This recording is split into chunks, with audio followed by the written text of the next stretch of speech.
श्री ज्ञानेश्वरी अध्याय 13वा क्षेत्र क्षेत्रज्ञ विभागयोग ओवी क्रमांक 151 पासून श्री गणेशाय नमः श्री सरस्वती नमः रतांगांचा मेळावा जेवी ऋतू म्हणजे पांडवा का अर्धोद्व अवेवा नाव देहो रथाच्या सर्व भागाच्या समुदायाला ज्याप्रमाणे अर्जुना रथ म्हणतात किंवा खालचे वरचे अवयव घेऊन जसे देह हे नाव असते करी तुरंग समाजे शेना नाम निपजे का वाक्ये मनिजती पुंजे अक्षरांचे हत्ती घोडे पायदळ मिळून शेना हे नाव येते किंवा अक्षरांच्या समूहाला वाक्य असे म्हटले जाते का जलधरांचा मेळा वाच्य होय आबाळा नाना लोका सकळा नाम जग मेघांच्या समुदायाला आबाळ म्हणतात किंवा नाना प्रकारच्या संपूर्ण लोकांना जग हे नाव असते का स्नेहसूत्रवनी मेळू एकी चिथानी दरिजे तो जनी दीपू होय किंवा तेल वात अग्नी हे तिन्ही एका ठिकाणी धरले जातात तोच लोकांत दीप म्हटला जातो तैसी छत्तीसई ये तत्वे मिळती जेने एकत्वे तेने समूह परत्वे क्षेत्र मनिपे त्याप्रमाणे ही 36 तत्वे ज्याच्या एकत्वाने एकत्र मिळतात त्या समुदायाच्या दृष्टीने त्याला क्षेत्र असे म्हणतात आणि वाहतेनी भौतिके पाप पुण्य येथे पिके म्हणून आम्ही कौतुके क्षेत्र म्हणो या भौतिक शरीराचा उदीम केला असता येथे पाप आणि पुण्य यांचे पीक येते म्हणूनही आम्ही या शरीराला कौतुकाने क्षेत्र असे म्हणतो आणि एकाचेनी मते देह म्हणती यया ते परी असो हे अनंते नामे यया आणि कोणी याला देह असेही म्हणतात पण असो याला अनंत नावे आहेत पै परतत्वा आरोते स्थावरा आतोते जे काही होते जाते क्षेत्रची हे परतत्व म्हणजे सर्व तत्वांच्या पलीकडे असलेले जे परब्रह्मतत्व त्याच्या अलीकडे स्थावरापर्यंत जेवढे काही उत्पन्न होते किंवा नाश पावते ते सर्व क्षेत्रच होय परी सुरनर उरगी घडता हे योनी विभागी ते गुणकर्म संगी पडिले साते पण ते गुणकर्माच्या संघात पडल्यामुळे देव मनुष्य सर्प इत्यादी नाना प्रकारच्या योनी विभागाने निर्माण होत असते हेची गुण विवंचना पुढा म्हणिपेल अर्जुना प्रस्तुता आता तुझ ज्ञाना रूप दाऊ हाच गुणविस्तार अर्जुना पुढे सांगितला जाईल प्रस्तुत तुला ज्ञानाचे स्वरूप दाखवितो क्षेत्र तव सविस्तर सांगितले सविकार म्हणून आता उदार ज्ञान ऐके क्षेत्राचे वर्णन त्यातील संपूर्ण कार्यासह तुला सविस्तर सांगितले म्हणून आता मोक्षप्राप्ती करून देऊन जीवाचा उद्धार करणारे असे जे उदार ज्ञान तेच तुला सांगतो ते ऐक जया ज्ञाना लागी गगनगिळिता ती योगी स्वर्गाची आडवंगी उमरडोनी ज्या ज्ञानप्राप्ती करता योगी लोक स्वर्गाचा आडमार्ग टाकून देऊन आकाशही गिळतात न करीती सिद्धीची चाड न धरीती रिद्धीची भीड योगायसे दुवाड हेळशिती हे सिद्धीची इच्छा करीत नाहीत व रिद्धीची प्राप्ती झाली असता ते त्याला वश होत नाहीत ते योगासारखी साधने कष्टदायक म्हणून तुच्छ समजतात तपो दुर्गे ओलांडित ऋतू कोटी ओवांडित उलतुनी सांडित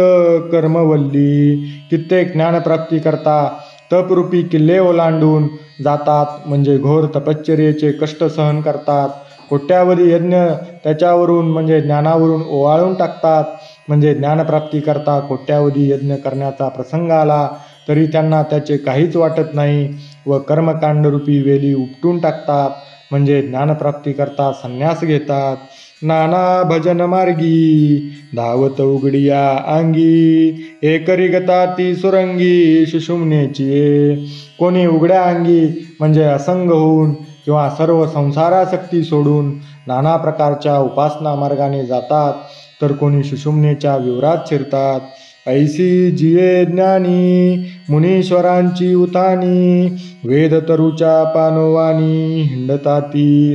याप्रमाणे ज्या ज्ञानप्राप्ती करता थोर थोर मुनींच्या उत्कट इच्छा वेदवचनाच्या ठिकाणी हिंडतात, म्हणजे वेदोक्त साधनांचा आश्रय करतात. देईल गुरु सेवा या बुद्धी पांडवा जन्मशतांचा सांडोवा टाकीत जे. प्रेमाने केलेली श्री गुरुसेवाच मला ज्ञानप्राप्ती करून देईल या दृढ बुद्धीने अर्जुना त्या सेवेकरता 100 जन्म घेण्याला तयार होतात. जया ज्ञानाची रिगवणी अविद्ये उणे आणि जीव्या आत्मया बुजावणी मांडूनी दे. जे ज्ञान अंतकरणात शिरले असता अविद्या निशेष नाश पावते आणि जीव व परमात्मा यांचे ऐक्य करून देते. जे इंद्रियांची द्वारे आडी प्रवृत्तीचे पाय मोडी जे दैन्याची फेडी माणसाचे.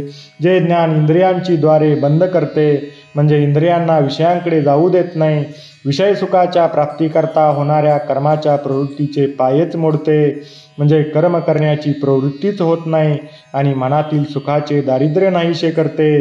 द्वैताचा दुकाळू पाहे साम्याचे सोयाने होय दया ज्ञानाची सोये ऐसे करी. ज्या ज्ञानाची प्राप्ती झाली असता असे होते की द्वैत कोठेही दिसत नाही आणि जिकडे तिकडे समरस अशा अद्वैत ब्रह्माच्या प्रत्ययाचा सुकाळ होतो. मदाचा ठाऊची पुशी जे महामोहाते ग्राशी नेदी आप परू ऐसी भाषउरो. जे ज्ञान अहंकाराचा लेशही ठेवित नाही, जे अनादी भ्रांतीला गिळून टाकते व आपला व परका असा आपपर भाव जे शिल्लक राहू देत नाही.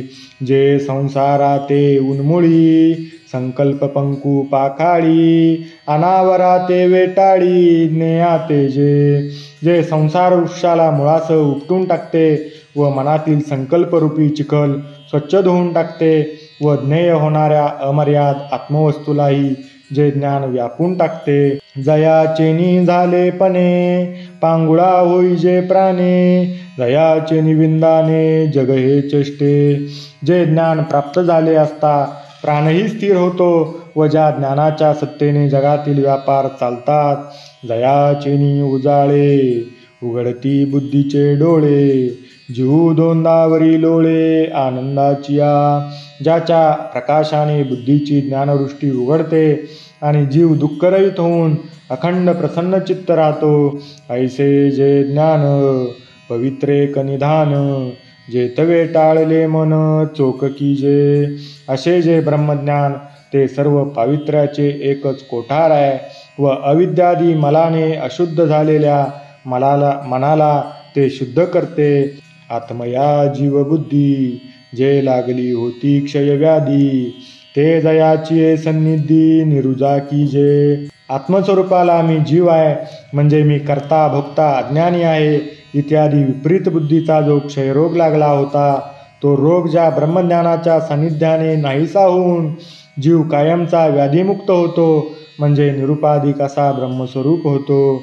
ते अनिरूप्य की निरूपिजे ऐकता बुद्धी आणि जे वाचुनी डोळा देखिजे ऐसे नाही. ते ज्ञान सांगता येत नाही असे असले तरी सांगितले जाते आणि ते ऐकून केवळ बुद्धीने ग्रहण करायचे असते.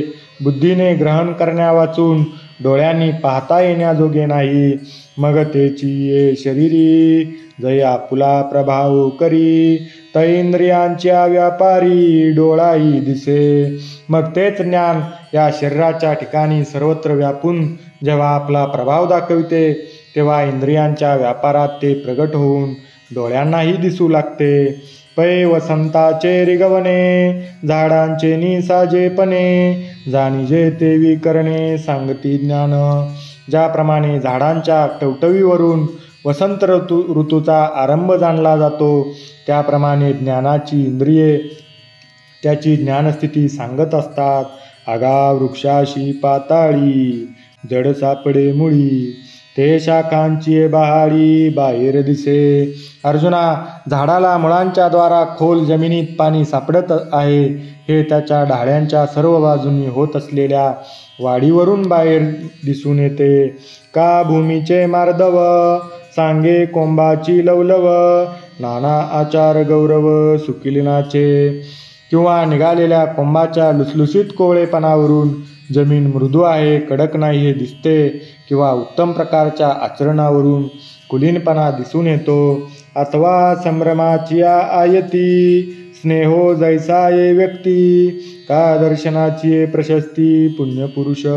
अथवा सत्काराच्या तयारीवरून जसे मनातील प्रेम दिसून येते, किंवा दर्शनाने झालेल्या चित्ताच्या प्रसन्नतेवरून पुण्यवान पुरुष कळून येतो.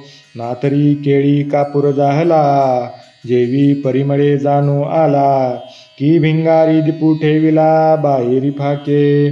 किंवा केळीमध्ये कापूर तयार झाला हे जसे त्याच्या सुवासावरून कळून येते. किंवा भिंगात दिवा ठेवला असता त्याचा प्रकाश बाहेर पडतो. तैसे हृदयीचे निज्ञाने, जिये देही उमटती चिन्हे, तिये सांगू आता अवधाने चांगे ऐक. त्याप्रमाणे अंतकरणात ज्ञान प्राप्त झाले असता बाहेर देहाच्या ठिकाणी जी लक्षणे प्रगट होतात ती आता सांगतो. एकाग्र चित्ताने अवधान देऊ नये. श्लोक. अमानित्व मदंबित्व महिंसा शांतिरार्जवम, आचार्योपासनं शौचम, स्थैर्यमात्मविनिग्रहा. ज्ञानोबा तुकाराम. तरी कवनेही विषयीचे, साम्य होणे नरुचे, संभावितपणाचे ओझे जया. ज्याला एका आत्मस्वरूपा वाचून देहबुद्धी उत्पन्न करणाऱ्या कोण्याही वृत्तीशी तन्मय होणे आवडत नाही व ज्याला सज्जन म्हणून घेण्याचे ओझे वाटते. आथिलेची गुणवानिता, मान्यपणे मानिता, योग्यतेचे येता रूपांगा. कोणी असलेल्या गुणांनी त्याची म्हणजे ज्ञानीपुरुषाची स्तुती केली असता व माननीय म्हणून मान दिला असता लोकांनी आपली स्तुती करावी किंवा मान द्यावा अशी योग्यता आपल्या अंगी आली असे पाहून तो असा व्याकुळ होतो की तये गजबजो लागे कैसा, व्याधे रुंदला मृगू जैसा, का बाई तरता वळसा दाटला जीवी. तसा काही व्याधाने पाशात धरलेला हरिण किंवा हाताने नदी पोहून जात असता भोवऱ्यात सापडलेला मनुष्य अशी त्याची अवस्था होते. पारता तेने पाडे, सन्माने जो साकडे, गरिमे ते अंगाकडे एवोची नेदी. अर्जुना, तत्तुल्य जो मान प्राप्त झाला असता दुःखी होऊन कष्टी होतो व आपल्या अंगी मोठेपणा येऊ देत नाही. पूज्यता डोळा न देखावी, स्वकीर्ती कानी नायकावी, हा अमुकाईसी नोहावी सेची लोका. आपली पूज्यता आपल्या डोळ्यांनी पाहू नये, आपली कीर्ती आपल्या कानी पडू नये आणि हा अमका अशी लोकांना आठवणही होऊ नये अशी ज्ञानी पुरुष इच्छा करतो. ते तर सत्काराची के गोठी, के आदरा देईल भेटी, मरणेशी साठी नमस्कारिता. अशा स्थितीत सत्काराची गोष्ट किंवा आदराचा स्वीकार दूरच राहिला.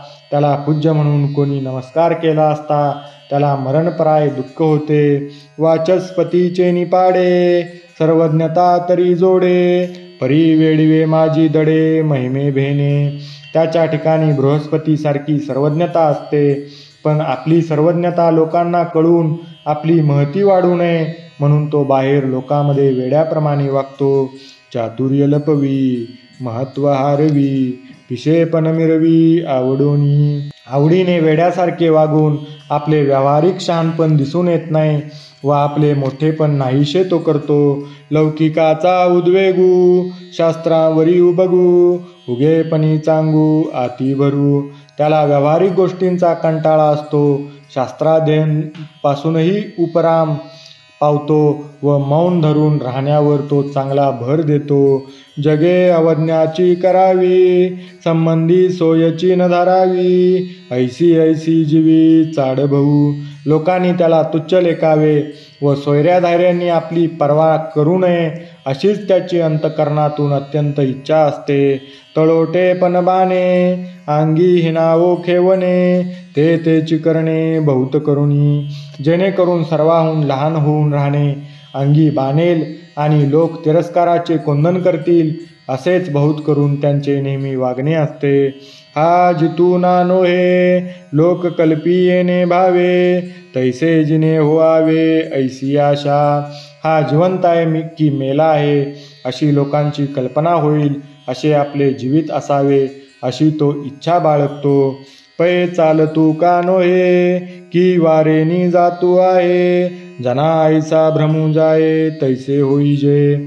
हा चालत आहे किंवा चालत नाही किंवा वाऱ्याने ढकलला जात आहे असा लोकांना संशय उत्पन्न होईल, असे चालणे त्याला आवडते. माझे असते पण लोपो नामरूप हारपो, मज धने वाशिपो भूत जात.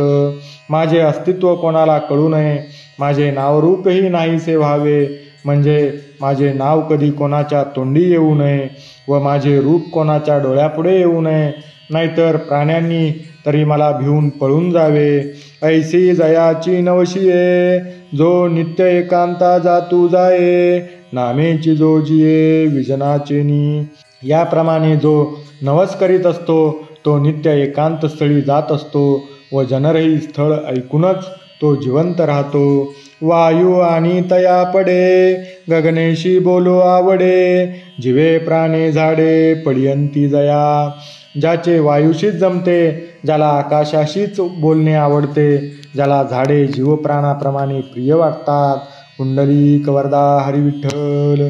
श्री ज्ञानदेव तुकाराम पंढरीनाथ भगवान की जय.